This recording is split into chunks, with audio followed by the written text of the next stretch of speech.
when role-playing groups came to host their campaigns, or we held themed nights, or themed weekends, in the case of the infamous and only once attempted Risk tournament.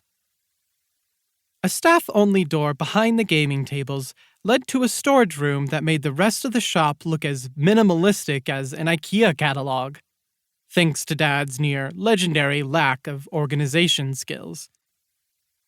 With an espresso machine and a minor renovation to create a pass-through window from the kitchen to the front room, Of Dice and Decks ran a cafe for patrons, which sold mainly healing potions, herbal teas, and power-ups, caffeinated drinks.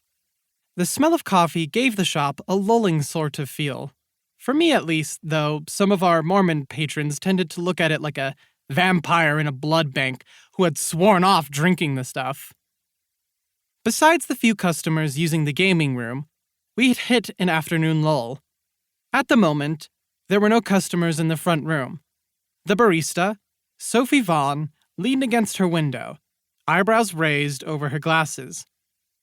Now's your chance to step out behind the register and make yourself approachable.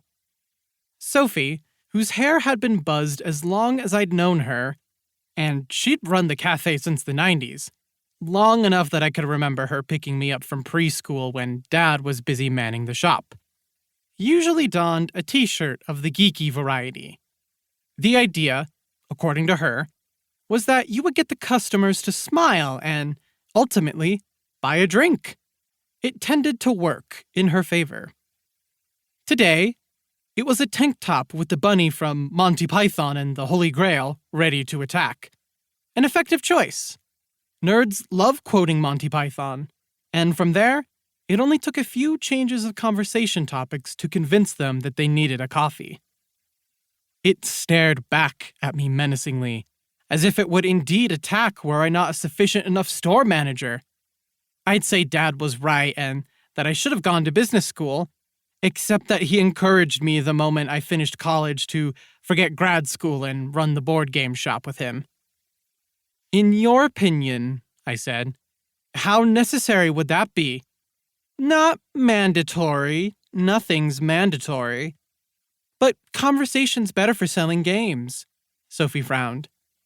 You're not scared of the customers, Ben, are you? It took me a while to answer. Shoving my hands in my pockets was much easier.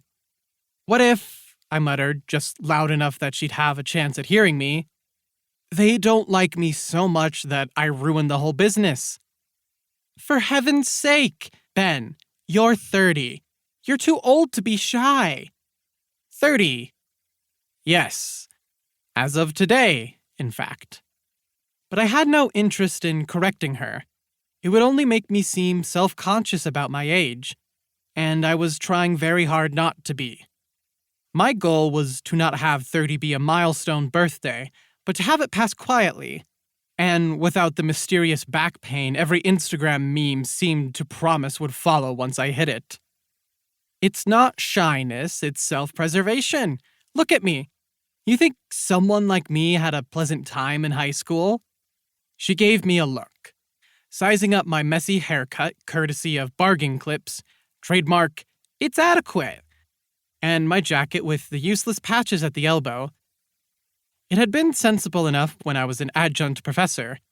Now it just made me self-conscious that I was nearing the age where people start to have midlife crises instead of the friendlier, almost fun-sounding quarter-life crises. I don't know how to answer that, she said, but I imagine you spent a considerable amount of it playing games. Gaming is one thing. Making a good impression is another.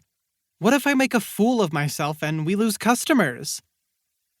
I feel like we've been having this conversation every day for the past month. Sophie made a shooing motion with her hand. Your dad may be prickly, but at least he chats up the customers. You need to do the same if you want to make money. You do want that, don't you? All right. I made a show of stepping away from the register. I'll hang around the shop front, try to make myself useful. Is that what you want? It is.